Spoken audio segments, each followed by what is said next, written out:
Hola, ¿cómo están? Bienvenidos. Susana, buenas tardes. Hola, Susana, buenas tardes. Guillermo, con el inicio de la renegociación del Telecán, los inversionistas están sumamente concentrados en las expectativas del tipo de cambio. ¿Qué observaron en los movimientos del día de hoy y qué lectura le dan?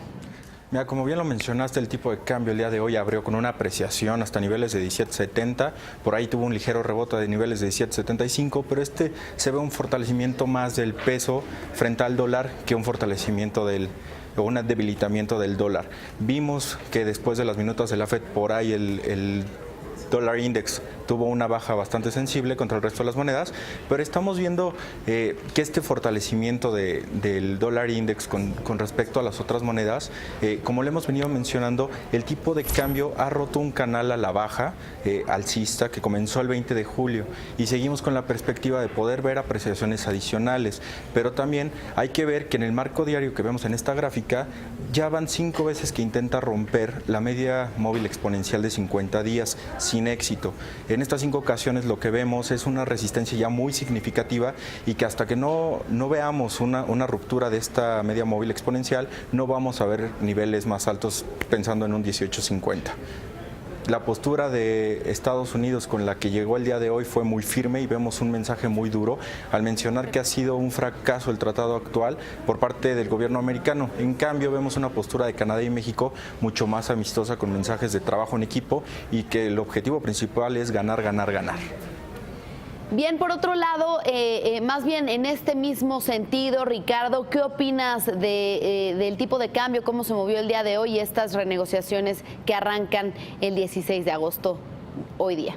Bueno, gracias, Susana. Yo vi el movimiento de hoy, a diferencia de Guillermo, en el sentido de una pérdida del dólar más que una ganancia del peso. Lo vimos por el movimiento en el índice de dólar, el cual empezó con una baja alrededor de 0.30 puntos porcentuales. Entonces el tipo de cambio lo siguió un tanto extendido como es su costumbre contra este índice, y por lo cual podemos decir que pues el movimiento fue en realidad por parte del dólar. Este movimiento del peso alcista se da a pesar de las declaraciones de Lighthizer, que muchos no esperaban fueran tan duras o tan delimitantes como lo fueron. Y lo interesante aquí es que estas declaraciones el año pasado hubieran significado para el peso una pérdida de hasta de 1% intradía, y hoy el peso se movió en contrario, se movió con ganancia. Esto sin duda nos indica que el mercado, que se mueve de 1 a 5 pasos adelante de los acontecimientos, ya espera una negociación a pesar de la retórica, con resultados positivos. En este sentido, hay que tener en cuenta que el DXY, el índice dólar, lleva 3 semanas haciendo base en un soporte de largo plazo, que el tipo de cambio hoy se movió en divergencia contra el índice de precios y cotizaciones que terminó a la baja, y que también el petróleo asimismo tuvo una caída hoy a pesar de un retiro mayor al esperado de inventarios. Tenemos que tener mucha precaución a la hora de estimar el rango de precios en el que se está moviendo, y tener cuidado también con la resolución de un canal lateral que se ha estado formando entre los 17.50 y los 18 pesos por dólar, en el cual estamos entrando en la 5ª semana. Guillermo, también el día de hoy se dieron a conocer las minutas de la reunión de la Reserva Federal de Estados Unidos de julio. ¿Existe algo que indique un cambio de rumbo en la política monetaria? ¿Y esto qué implicaría para los mercados? Mira, en general el mercado está esperando ver cuándo es que comenzará la normalización de la hoja de balance por parte de la Fed, y la señal que envían es que podríamos ver que comienza en septiembre y que deberá ser gradual y ordenada.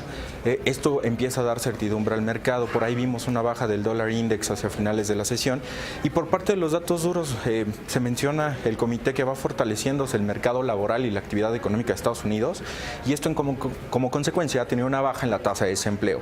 La inflación sigue por debajo de su objetivo de corto plazo del 2%, pero parece que puede ser una de sus preocupaciones, pero no la principal, ya que en el mediano plazo la ven convergiendo al objetivo. Esperamos que continúen las alzas graduales en su tasa de referencia hacia finales de año, y que la actividad económica siga expandiéndose a un ritmo moderado y el mercado laboral siga mostrando la fortaleza que ha mostrado hasta ahorita. Por ende, Ricardo, ¿qué concluyes de estas minutas? Bueno, el movimiento en el mercado después de que se dio a conocer la minuta fue de lateralidad en un rango muy corto.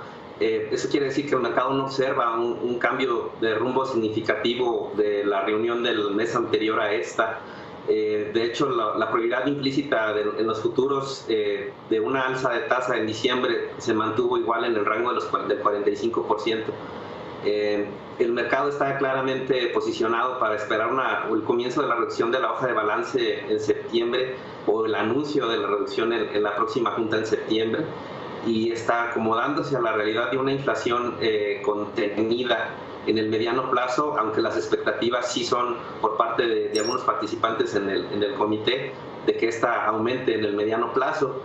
También hay que mencionar que hay una preocupación cada vez más latente por la evaluación de los activos de riesgo, que se denota en algunas minutas a partir de hace 4 o 5 reuniones, y cuál va a ser el efecto sobre estas de este tightening, que es un tightening moderado, un apretamiento de la política monetaria que, aunque sea moderada y lenta, no deja de ser interesante, dado que, por ejemplo, muestra una divergencia contra la política del Banco Central Europeo, que todavía está en ciclo de expansión, y esto puede traer distorsiones, por ejemplo, en los tipos de cambio y en los mercados financieros. Por eso va a ser muy interesante ver lo que resulte la próxima semana en la reunión de Jackson Hole entre los representantes de los bancos centrales.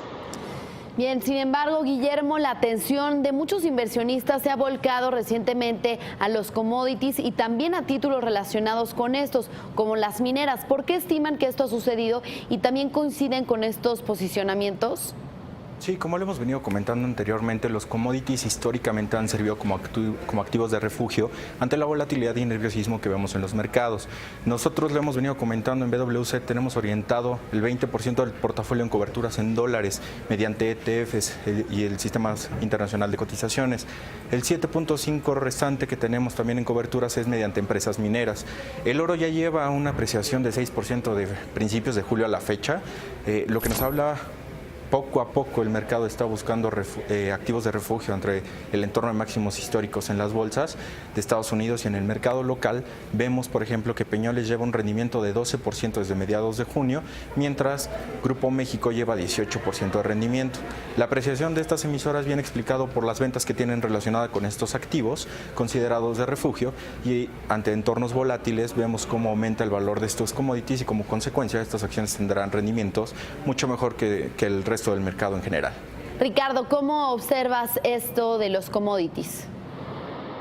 Definitivamente esto que menciona Guillermo es señal de algo interesante que está pasando con los mercados de commodities, una rotación hacia los activos más seguros, desde aquellos otros, por ejemplo, bienes industrial como la gasolina o el petróleo, los cuales vienen en un patrón de baja.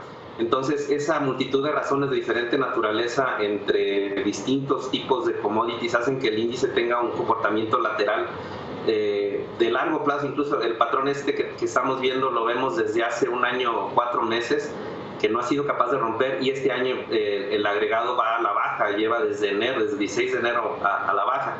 Entonces, esta rotación que estamos observando va hacia los activos seguros, o considerados como refugio, como el oro, la plata y los metales, desde otros como el petróleo, la gasolina o inclusive algunos granos.